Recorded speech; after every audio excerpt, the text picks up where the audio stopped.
Sanju സാംസന്റെ Rajasthan Royals ആധികാരിക വിജയവുമായി തന്നെ IPL-ന്റെ 18ാം season പൂർത്തിയാക്കിയിരിക്കുകയാണ്. 5 തവണ ചാമ്പ്യന്മാരും ഇപ്പോൾ പോയിന്റ് പട്ടികയിലെ അവസാന സ്ഥാനക്കാരുമായ ചെന്നൈ സൂപ്പർ കിങ്സിനെ 6 വിക്കറ്റിനാണ് റോയൽസ് കെട്ടുകെട്ടിച്ചത്. ചെന്നൈ നൽകിയ 188 റൺസിന്റെ വിജയലക്ഷ്യം 17.1 ഓവറിൽ 4 വിക്കറ്റ് മാത്രം നഷ്ടത്തിൽ അവർ മറികടന്നു. റൺ ചേസിൽ റോയൽസിന്റെ ജയത്തിന് അടിത്തറയിടുന്നതിൽ നിർണായകമായി മാറിയത് കൗമാര താരം വൈഭവ് സൂര്യവംശിയുടെ തകർപ്പൻ 50ആണ്. 33 ബോളിൽ 4 വീതം 4ഉം 6ഉം അടക്കം 57 റൺസോടെ ടീമിന്റെ ടോപ്പ് സ്കോറർ ആയത് 14കാരനാണ്.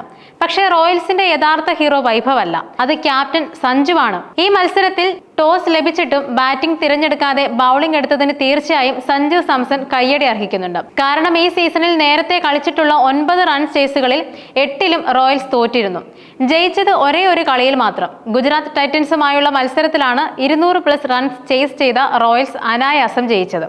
വൈഭവ് സൂര്യവംശിയുടെ 35 ബോൾ സെഞ്ചുറിയാണ് അന്ന് റോയൽസിന്റെ വിജയത്തിൽ നിർണായകമായി മാറിയത്. ഈ മത്സരം മാറ്റി നിർത്തിയാൽ ബാക്കി എല്ലാത്തിലും റൺ ചേസിൽ അവർ കാലിടറി വീണു. പല മത്സരങ്ങളിലും വിജയപ്രതീക്ഷ നൽകിയ ശേഷമാണ് റോയൽസ് പടിക്കൽ കലമുടിച്ചത്. ഇതിന് പ്രധാന കാരണം മധ്യനിരയുടെ സ്ഥിരതയില്ലായ്മയായിരുന്നു. റൺ ചേസിൽ ഓപ്പണർമാർ റോയൽസിന് ശക്തമായ അടിത്തറ നൽകിയിട്ടും മധ്യനിരയിലും ലോവർ ഓർഡറിലുമുള്ളവർക്കും മത്സരം പ്രതീക്ഷിച്ചതുപോലെ ഫിനിഷ് ചെയ്യാനായില്ല. ഇതോടെ ജയിക്കേണ്ടിയിരുന്ന 4-5 മത്സരങ്ങളിലും അവർ കൈവിടുകയും ചെയ്തു. ഇതെല്ലാം അറിയാമായിരുന്നിട്ടും CSKക്കെതിരെ ടോസ് ലഭിച്ച ശേഷം ബൗളിംഗ് തിരഞ്ഞെടുക്കാമെന്ന വളരെ ബോൾഡായ തീരുമാനം സഞ്ജു സ്വീകരിക്കുകയായിരുന്നു. ഇതിലൂടെ വലിയൊരു ചലഞ്ച് കൂടിയാണ് അദ്ദേഹം ഏറ്റെടുത്തത്. ഇതിൽ സഞ്ജു തന്നെ വിജയിക്കുകയും ചെയ്തു. ചെന്നൈ സൂപ്പർ കിങ്സിനെതിരെ സഞ്ജു സാംസന്റെ കിടിലൻ ക്യാപ്റ്റൻസിയും എടുത്തു പറയേണ്ടതാണ്. തന്റെ ബൗളർമാരെ വളരെ മികച്ച രീതിയിൽ കളിയിൽ ഉപയോഗിക്കാൻ അദ്ദേഹത്തിന് സാധിച്ചു. ഓരോ ബാറ്റർമാർക്കുമെതിരെ സഞ്ജുവിന് കൃത്യമായ പ്ലാനിംഗ് ഉണ്ടായിരുന്നു. എവിടേക്കാണ് അവർ ഷോട്ട് കളിക്കുക എന്ന് മനസ്സിലാക്കി അവിടെ കൃത്യമായി ഫീൽഡറെ അണിനിർത്താനും സഞ്ജു മറന്നില്ല. രവീന്ദ്ര ജഡേജയുടെയും നായകൻ